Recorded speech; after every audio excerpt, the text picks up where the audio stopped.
Yes, halo nakama, kembali lagi di channel Anime OP. Nah, seperti yang kita tahu, pada manga One Piece chapter 1036 menjadi akhir dari pertarungan Zoro melawan Komandan Yonko Kaido yaitu King. Dari sini kita bisa mengetahui bahwa saat ini Zoro benar-benar berada di level seorang Komandan Yonko. Tentunya ini sebuah prestasi yang sangat membanggakan bagi para fan One Piece garis keras Roronoa Zoro. Selain itu, hal ini juga tentunya semakin membuktikan bahwa melawan musuh yang memiliki nilai bounty yang jauh lebih tinggi tidak menjadi sebuah jaminan bahwa pemilik nilai bounty yang lebih rendah akan kalah. Ya, nilai bounty dari King jelas jauh lebih tinggi daripada Zoro. King sendiri memiliki nilai bounty 1,390 miliar berry, sedangkan Zoro hanya 320 juta berry. Dengan kata lain, kekalahan King ini akan membawa nilai bounty Zoro naik drastis.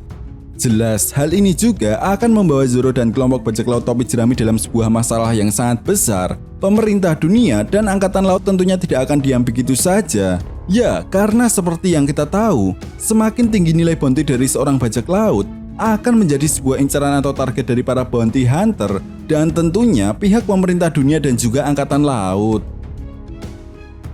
Selain itu, pastinya setelah arc Wano ini selesai, Luffy dan kelompok bajak lautnya akan mendapatkan musuh yang jauh lebih kuat.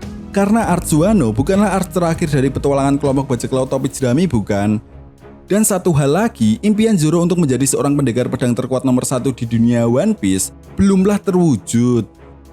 Ya, masih banyak pendekar pedang di dunia One Piece yang bisa dibilang jauh lebih kuat dari King. Contohnya saja seperti Silver Rayleigh, Akagami no Seng, Shiryu, lalu salah satu anggota Gorosa yang membawa pedang, dan pastinya Dracul Mihawk yang saat ini menjadi pendekar pedang terkuat nomor 1 di dunia One Piece. Nah, dari semua karakter tersebut, jelas mereka mengandalkan pedang dan kekuatan haki yang menjadi sumber kekuatan yang sangat dahsyat untuk menghabisi musuhnya. Bahkan, salah satu anggota bajak laut Kurohige yaitu Shiryu menggunakan kekuatan buaya iblis Suke no Mi yang mampu memberikan kekuatan untuk menghilang. Jelas, hal ini tentunya bisa menjadi sebuah kombinasi kekuatan yang bisa dibilang sangat perfect. Apalagi seorang mantan sipir penjara Impel Down seperti Shiryu diyakini memiliki kekuatan haki.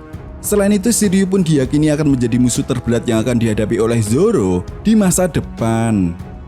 Namun yang menarik di sini adalah dari semua pengguna pedang hebat yang ada di dunia One Piece, seseorang yang benar-benar bisa dibilang pengguna pedang hebat adalah jika dia sudah bisa mengubah salah satu pedangnya menjadi pedang Kakuto atau pedang hitam. Ya, sesuai namanya, pedang hitam adalah pedang yang bisa berubah menjadi pedang hitam pekat. Nah, menurut Hitetsu, hal tersebut bisa terjadi karena ada aliran haki dalam jumlah yang besar untuk waktu yang lama. Kemudian koneksi yang sangat dekat antara pengguna dan pedangnya. Pedang hitam sendiri dianggap sebagai pedang yang paling kuat di dunia One Piece, dan sejauh ini hanya ada 2 di dunia One Piece, yaitu Susui yang pernah digunakan oleh Shimotsuki Ryuma dan pedang Yoru yang merupakan pedang milik Dracul Mihawk. Nah, jika kita berbicara mengenai pedang hitam, mungkinkah akan ada satu pedang yang berubah menjadi pedang putih? Bukan berarti pedang yang berubah menjadi pedang putih ya bosku, melainkan pedang putih yang dimaksud dalam konteks ini adalah pedang Wado Ichimonji milik Zoro. Karena menurut Mimin dari ketiga pedang Zoro saat ini, yaitu Wado Ichimonji, Sandai Kitetsu, dan pedang Enma, hanya pedang Wado Ichimonji lah yang menjadi pedang yang sampai saat ini menjadi pedang yang menemani Zoro dari awal petualangannya. Bahkan, Wado Ichimonji sendiri bisa dibilang menjadi pedang yang sangat berperan penting untuk mengalahkan musuh-musuh yang sangat kuat yang pernah dihadapi oleh Zoro.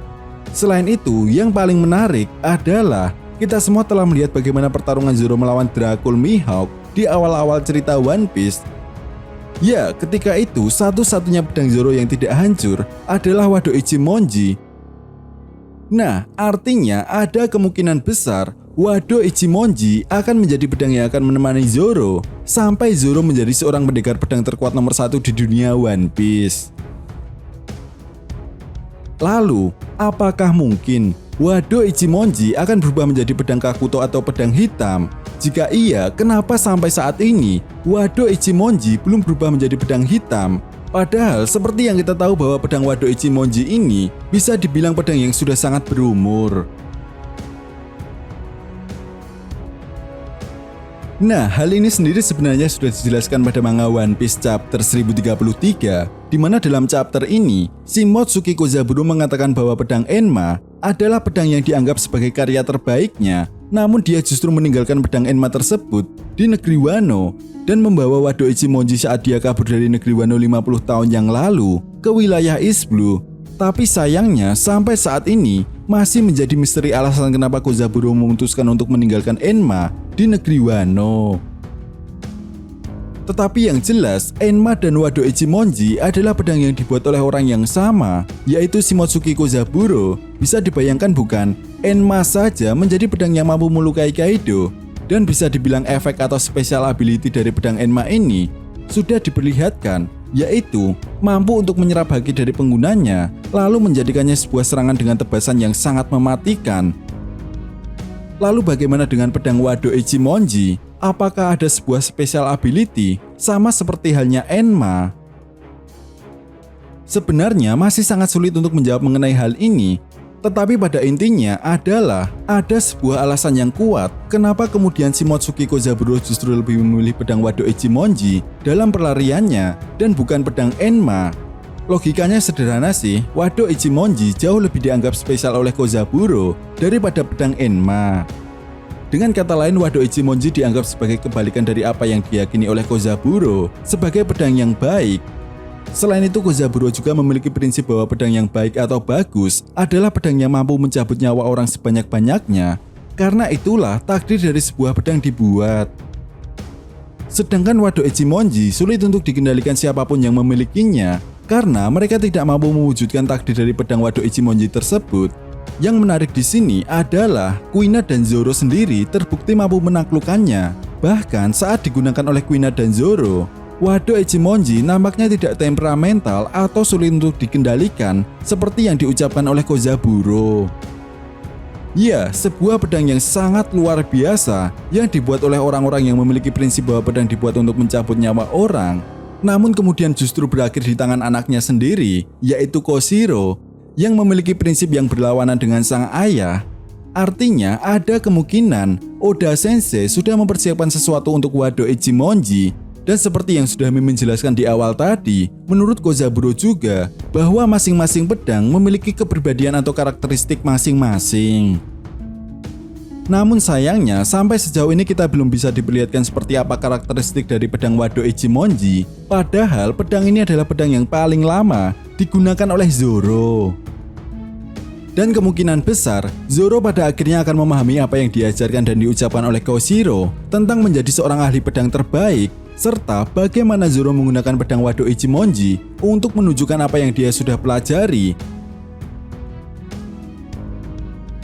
Jadi kesimpulannya, Wado Ichimonji akan menjadi kebalikan dari pedang Enma, meskipun pedang Enma adalah pedang yang bisa dibilang pedang yang sangat mengerikan karena special ability-nya. Namun Wado Ichimonji adalah pedang yang spesial dalam tanda kutip. Butuh seseorang yang memiliki filosofi yang tepat untuk bisa menggunakan Wado Ichimonji agar menjadi pedang yang sangat mematikan. Selain itu, ada kemungkinan tantangan terakhir bagi Zoro adalah bagaimana kemudian Zoro benar-benar menguasai Wado Ichimonji. Zoro akan kembali mempelajari filosofi dari Koshiro tentang menenangkan hatinya, mengendalikan dirinya saat memotong atau mengayunkan pedang, dan menggunakan tekad untuk bisa menang dalam menghadapi musuh yang sangat kuat sekalipun.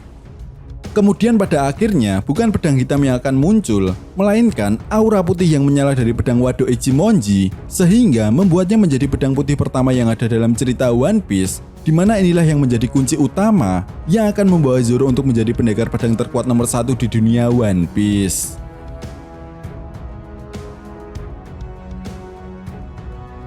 Nah, jadi bagaimana menurut nakama semua? Jika kalian punya pendapat lain, silakan berikan pendapat kalian di kolom komentar. Oke, sampai di sini dulu pembahasan kita kali ini, and see you next time.